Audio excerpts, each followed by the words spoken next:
About a year ago, I walked up to my sisters and I said, I know I'm really late on this, but YOLO is so true. I tend to regret the little things that I want to do in my life, but I don't for little reasons like I'm scared or it's kind of weird or it's embarrassing. But the motto YOLO, or you only live once, was a really good way for me to motivate myself to just do those things anyway. So when I started to apply YOLO to my life every day a year ago, it led me to make a lot of little changes that led to big outcomes for myself. And I'm not going to tell you about some crazy night that got out of hand, and I'm not here to make any sort of call on whether or not we really do only live once. But the stories of my past year are meant to share with you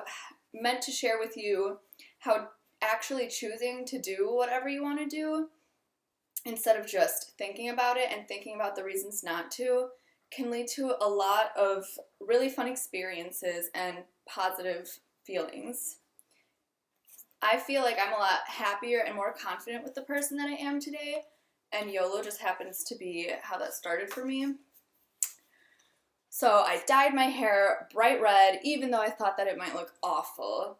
I asked out a guy for drinks who I had had a crush on since high school. I learned to play the ukulele even though I didn't want anyone to hear me, and it was really hard for me. I went to these live model sketch sessions at a nearby art gallery, even though I was scared that I was just going to be the worst artist there. I met up with a girl who I met on Craigslist because we were both looking for a place to live, and she had already found a place, but she was new to the city and wanted to make friends. And I loved having red hair, and I thought it looked great. And the guy that I asked out, he said yes, and we had a really good time. And I'm not a great musician or a great artist, but I'm getting better, and doing those things are really fun, and I really enjoy it. And that girl I hung out with, we met up and we laughed about the fact that it was just kind of weird that we met on Craigslist. But we had a really fun time, and half a year later, I actually ended up moving in with her because a room opened up at her house, and she and my housemates are some of the closest people to me in my life today. But of course, YOLO didn't always lead to successful experiences. I also made the half-hour drive to a modeling agency because I thought that I was going to be cast as an extra in a movie.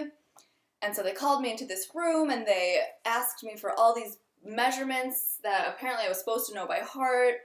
And then the lady said that she was going to take 3 pictures of me. So I just said, do you want me to just smile? And she said, yeah, you can do that for the first one. She took the picture.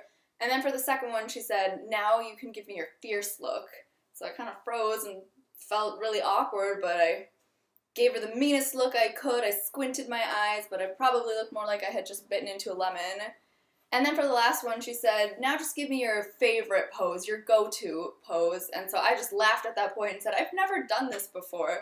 But I struck a pose anyway, but I left before the second interview because they gave us a long lecture about how if you're not serious about modeling, please don't waste their time and they won't waste yours. So yeah, YOLO didn't always lead to like really great stories or anything, but it led me to make a lot of little simple changes in my life that also brought big and crazy enough outcomes for me. So you might ask, what's next? And I was thinking about getting a surprise haircut, which would mean going to a salon and telling them you can do whatever you want just as long as it looks good. But the friend I was supposed to do it with, she changed her mind, so if anyone's interested, let me know. But even if not, I'm going to go do it because I want to, and YOLO.